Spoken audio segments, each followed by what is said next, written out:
మీరు నేను సభాముఖంగా చెప్పాను అని అనుకోకపోతే మీకు ఒక గొప్ప రహస్యం చెప్తాను. నేను ఒకనాడు ఒక కామ్యార్థినై నాకు జీవితంలో ఒక చాలా గొప్ప ప్రమాదం ఒకటి వచ్చింది, ఒక గొప్ప సంకట స్థితిని పొందాను ఒకానొక నాడు. అంటే అది నా కొడుకుకి జరిగినటువంటి ఒక యాక్సిడెంట్ రూపంలో పొందాను నేను.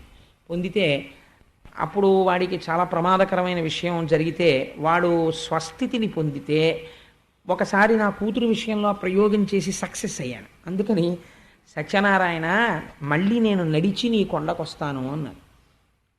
కానీ ఈ ప్రవచనాలు లేకపోతే ఆఫీసు హడావిడిలో జ్ఞాపకంలో ఉంది వెళ్ళాలని, కానీ ఆలస్యం అయిపోతుంది.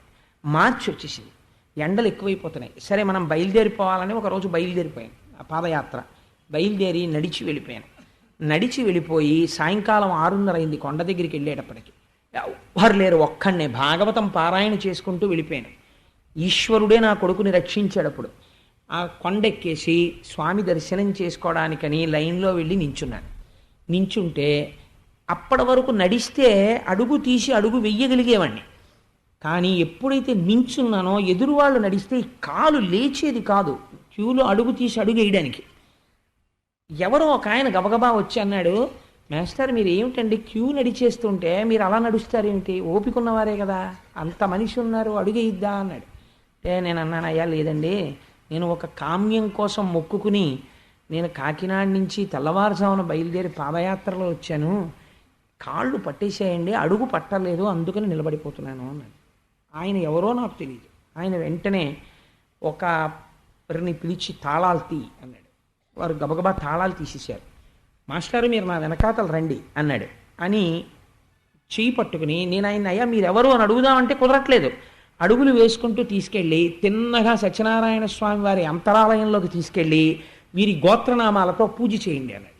వాళ్ళు గోత్రనామాలతో పూజ చేసి నాకు ప్రసాదం ఇచ్చారు. ఆ పువ్వులు అవి నిర్మాల్యం ఇచ్చారు. తీసుకుని నేను దిగలేక మెట్లు దిగుతున్నాను అదేంటి స్వామివారి యొక్క కింద యంత్రాలయం దగ్గరికి. ఆయన మళ్ళీ వచ్చి లోపలికి ఈయన్ని లోపలికి పంపండి అన్నారు. అంటే వాళ్ళు పంపించేశారు. ప్రదక్షిణం చేసిరండి మాస్టారు అన్నాడు. చేసేసి వచ్చేసాను. మళ్ళీ చెయ్యట్టుకుని ఆయన కనపడ్డ వాళ్ళందరూ ఆయనకి నమస్కారం సార్ అంటున్నారు. ఆయన ఎవరో అడుగుదామంటే నాకు కుదరట్లేదు. ఇలా తీసుకెళ్ళి ఆయన నన్ను ప్రసాదాలు కొనుక్కునే దగ్గరికి వెళ్ళి కూర్చున్నాను. లేచి వెళ్ళి టోకెన్ కొనుక్కుని ప్రసాదం కొనుక్కోవడానికి ఓపిక లేదు. ఆయన అన్నారు, ఏమండి మీరు ప్రసాదం తీసుకోవాలేమో అన్నారు. అవునండి అన్నాను. ఆ డబ్బులు ఇలా ఇవ్వండి నేను తెచ్చి పెడతాను అన్నారు. నేను డబ్బులు ఇచ్చాను. ఆయన ప్రసాదం ప్యాకెట్లు తెచ్చి నాకు ఇచ్చేశారు. మాస్టారు ఒక కప్పు కాఫీ తాగండి అని వెళ్ళి ఒక కప్పు కాఫీ తెచ్చి ఇచ్చారు. కాఫీ తాగాను. తర్వాత ఆయన అన్నారు, ఖచ్చితంగా అదే సమయం నా కొడుకుకి యాక్సిడెంట్ అయినప్పుడు ఏ మంత్రం వినపడిందో నేను ఏ మంత్రం గురించి వ్యాఖ్యానం చేద్దామని హనుమ గురించి నమస్తే వాయోత్వమేవ ప్రత్యక్షం బ్రహ్మాసి అన్నదానిలో వాయుపుత్రుడిగా చెప్దామని మా దొరగారింటికి వెళ్ళా. అప్పుడు జరిగిన యాక్సిడెంట్ అది. అదే మంత్రం అన్నవరంలో వినపడుతుంటే నేను ఆశ్చర్యచకితుడనై ఇలా చూస్తున్నాను. నేను ఆయనతో ఒక్క మాట మాట్లాడలా. నేను ఇలా కామ్య సంబంధినై వచ్చాను, కోరిక తీరన్నాను అంతే. ఆయన నా దగ్గరకు వచ్చి నిలబడన్నారు, మాస్టారు మీరు ఎప్పుడైనా సరే ఆపద వచ్చినప్పుడు ఇక్కడ శుద్ధితో ఈశ్వరుడున్నాడు అని నమ్మి మీరు అడిగితే మా స్వామి ప్రభావం ఈ యంత్రాలయంలోంచి ఎక్కడికైనా వినపడుతుంది. ఈ బ్రహ్మాండంలో వినబడి మిమ్మల్ని ఆదుకోగలడు. మీరు ఆదుకోగలరు కాబట్టే ఏ మంత్రం గురించి మీరు వెళ్ళారో ఆ మంత్రం వినపడుతుండగా మీరు ఇవాళ ప్రసాదం నా చేత్తో పట్టుకున్నారు. సంతోషం, మీ కార్యం తీరింది కదా అని వెళ్ళిపోయాడు. వెళ్ళిపోతే నేను ఆయన అయ్యా మీరెవరో అని అడుగుదామని ప్రయత్నం చేస్తున్నాను, కాళ్ళు సహకరించట్లేదు. ఈలోగా నేను మెల్లిగా లేచి ఆయన వెళ్ళిపోయాను తీసుకువెళ్ళి అక్కడ కనపడ్డ వాళ్ళని ఆయన ఎవరండి ఇలా వెళ్ళినాయి, ఎవరు వెళ్ళారండి అంటాడు. ఎవరు వెళ్ళారంటే నేను ఒక ఆయన ఇప్పుడు నాకు సహాయం చేశారండి, గుళ్ళోకి కూడా తీసుకెళ్లారు, నాకు అర్చన చేయించారు, ఇంకా మళ్ళీ గుళ్ళోకి ఎక్కడానికి కాళ్ళు సహకరించవు. సరే ఇంతలోకే నా భార్య ఫోన్ చేసింది, ఏమండి మీరు పాదయాత్ర వెళ్ళారని ఎవరికి చెప్పొద్దని చెప్పాను నేను. మీరు పాదయాత్రకు వెళ్ళారని తెలిసింది, శివకుర్తి భాస్కరారు అయ్యో ఒకవైపే కదమ్మా మొక్కారైనా రెండో వైపు వారిని నేను కొండ మీదకి వెళ్ళి కారులో తీసుకొచ్చేస్తానని. ఎంత ఆశ్చర్యమో చూడండి. తెలియగానే శివకుర్తి భాస్కరారు కారు వేసుకుని కొండ మీదకి వచ్చి కారు ఎక్కించుకుని తీసుకొచ్చారు. తీసుకొస్తే 1 గంట కారులో ట్రావెల్ చేసి ఇంటికి వచ్చిన తర్వాత నన్ను ప్రాక్టికల్గా ఎక్కడో ఏదో ఫ్రాక్చర్లు అయిపోయిన వాడిని దింపినట్టు చేతుల కింద చేతులు వేసి దింపి మెట్లెక్కిస్తుంటే సందులో వాళ్ళు ఏమైంది దీనికి ఎలా దిగుతున్నాడు అనుకున్నారు. కానీ అంటే నేను ఎందుకు ఈ విషయం మీకు మనవి చేశానంటే స్వానుభవాలు చెప్పడానికి నేను ఇష్టపడను సభల్లో. అయితే ఇవాళ ఎందుకు చెప్పానో తెలుసా అండి, ఈశ్వరుడు పూజామందిరంలో కూర్చుంటే దొరికేవాడు కాడండి. నారాయణుడు ఎంత కరుణామూర్తి అంటే మీరు ఎక్కడ కూర్చుని ఆర్తితో స్వామి ఉన్నాడు అని నమ్మి మీరు ఆయన్ని పిలిస్తే ఆయన పలికి తీరుతాడు. అలా జరిగి తీరుతుంది. నేను స్వానుభవం అని చెప్తున్నాను. నేను ఉట్టినే ఉపన్యాసం చెప్పట్లేదు, ఒక పరమ యథార్థాన్ని మీకు ఆవిష్కరించాను. ఇదే నేను మీతో మనవి చేసిన మాట. మహాభారతంలో మెరుపులున్నాయి. ఒక్కొక్క పరిస్థితిలో ఎంత క్లిష్టమైన సందర్భంలో కూడా ఈశ్వరుడు ఆదుకోగలడు. ఆయన తప్ప దిక్కు లేదు. ఎంత కష్టమైనా సరే ఇది ఎలా విడుతుందని మీరు అనకండి. ఈశ్వరుణ్ణి నమ్మితే విడి తీరుతుంది. ఖచ్చితంగా అభ్యున్నతిలోకి వచ్చి తీరుతారు. నమ్మిన వాళ్ళ చరిత్రలే దానికి తార్కాణములు. నమ్మి బతికిన వాళ్ళు మహోన్నతమైనటువంటి స్థితులలో ఉన్నారు. నమ్మి బతికిన వాళ్ళు ఎంతో సంతోషంగా ఉన్నారు. నేను ఉపన్యాసంలో చెప్తే కోటేశ్వరరావు గారు తన వాక్యాన్ని సమర్థించుకోవడానికి చెప్పారు అంటారు. కానీ నేను ఒక మాట చెప్తున్నాను, ఎన్ని ఉదాహరణలు చూపించినా వాటికి అంతు దరి అన్నది ఉండదు. ఎంత కాలం దీనికి ఉదాహరణలు చెప్పనివ్వండి, ఆ ఉపన్యాసానికి అంతుండదు. ఈశ్వరుణ్ణి నమ్మితే ఆయన పరిష్కరించలేని సమస్య లేదు అన్న ఒక్క మాటని నువ్వు సమర్థిస్తూ మాట్లాడు, ఆ ఉపన్యాసం ఎన్ని సంవత్సరాలు చెప్పినా తరగదు. కాబట్టి ఆ పూనిక ఉండడం గొప్పతనం, ఆ భక్తి ఉండడం గొప్పతనం. ఇతపూర్వం కూడా ఇటువంటి కష్టంలో ఆవిడ కృష్ణ పరమాత్మని నమ్ముకునే జీవితంలో పైకొచ్చింది. కానీ ఆ నమ్మకం త్రికరణ శుద్ధిగా ఉండాలి. ఏదో తప్పక అప్పటికి నమ్మినట్టు నటించడం కాదు, ఆ నమ్మడం తిరుగులేనిదై ఉండాలి. అలా తిరుగు లేకుండా అది నువ్వు యాదృచ్ఛికంగా అనుకోకుండా నువ్వు నమ్మి ఒక్క మాట అన్నా చాలు, ఆ మాట నిన్ను కాపాడి తీరుతుంది. నేను పైకి చెప్పలేక కక్కలేక మింగలేక సతమతమైపోతున్నాను, కానీ యథార్థం మీకు ఆవిష్కరిస్తున్నాను. ఎన్నో మార్లు మీకు చెప్పాను, మీలో పెద్దలు ఎన్నో మార్లు విన్నారు. ప్రత్యక్ష ఉదాహరణ నా ఇంట్లోనే ఉంది. చిన్నతనంలో 2-3 ఏళ్ల వయస్సులో ఉండగా నా కూతురు తాతగారు వచ్చారని పరిగెట్టుకుంటూ తాతగారండి అని ఇలా నాలుక బయట పెట్టి పరిగెత్తినప్పుడు ఇల్లు కడిగితే పీచు వెనక్కి వెళ్ళి గడప మీద పడిపోతే నాలుక మధ్యకి తెగిపోయింది. ఇంత ముక్కతో నాలుక వ్రేలాడుతోంది. నేను ఆనాడు పిల్ల విపరీతమైన తెలుపుగా ఉండేది. ఆ పిల్లని పట్టుకుని ఒక డాక్టర్ గారి దగ్గరికి తీసుకెళ్లేటప్పటికే ఒళ్ళంతా నెత్తుటి మయం, నాలుక ముక్క ఇంతే పట్టుతో వ్రేలాడుతోంది. నేను చెప్తున్న ఈ మాటలు కుట్టిన డాక్టర్ గారు కూడా వింటారు. ఒకనాడు కోటేశ్వరారు ఈ సందర్భం చెప్పారే అనుకుంటారు.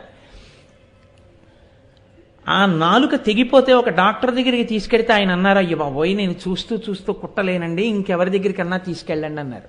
ఒక మహానుభావులు తండ్రి కొడుకులు ఉండేవారు ఆ రోజుల్లో. ఎంతమందిని ఎంతో ఆప్యాయంగా చూసేవారు ఆ డాక్టర్లు. ఆ పెద్దాపురం ఊళ్ళో నేను ఉన్నప్పుడు నేను ఆ డాక్టర్ గారి దగ్గరికి తీసుకెళ్ళి, డాక్టర్ గారు ఇలా నాలుక తెగిపోయిందండి అంటే ఆయన అన్నారు, రాజమండ్రియో ఎక్కడికో తీసుకెళ్లాలండి, ఇప్పుడు ఈ నాలుక కుట్టడం కష్టం, ఎనస్థీషియా ఇస్తే ఈ వయసు పిల్లకి పక్షవాతం వస్తుంది, పైగా నాలుక ఇప్పటికే కొద్దిగా నీలంగా అయిపోతుంది, ఇక కుట్టడం కుదరదు, ముక్క కత్తిరించేస్తాను, కానీ ఇక జీవితంలో ఈ పిల్లకి మాట రాదు అంటే నేను అన్నాను, అలా కత్తిరించేయడం అనేటటువంటిది నేను తట్టుకోలేను డాక్టర్ గారు, ఎలాగోలా కుట్టేస్తే అన్నాను. ఎలాగో అలా కుట్టేయడం అంటే నోరు బద్దలు తీసి పట్టుకుంటే ఏదో చెప్పు కుట్టినట్టు కుట్టేయాలంటేనండి అన్నారు. అంటే పిల్ల ఏడుపు. అప్పుడు మా ఇంట్లో ఒక బంధువు ఉండేవాడు, ఇంజనీరింగ్ చదువుకుంటే, ఆ పిల్లవాడిని పట్టుకోమంటే వాడు నోరు తెరిచి పట్టుకున్నాడు, గట్టిగా 3-4 ఏళ్ళు తెరిచి పట్టుకుంటే ఏదో కుట్టేశారు. తిత్తులు కింద వచ్చేసింది నాలుక. వచ్చేవాళ్ళు వెళ్ళేవాళ్ళు, పడిపోయిందంటే పిల్ల అండం రావడం, ఏదమ్మా నోరు తెరు, ఏది నాలుకేది అండం. అది భయపడిపోయి అసలు నోరు తెరవడం మానేసింది. నోరు తెరిచి మాట్లాడకపోతే పర్లేదు, తాగడం ఎలా తినడం ఎలా.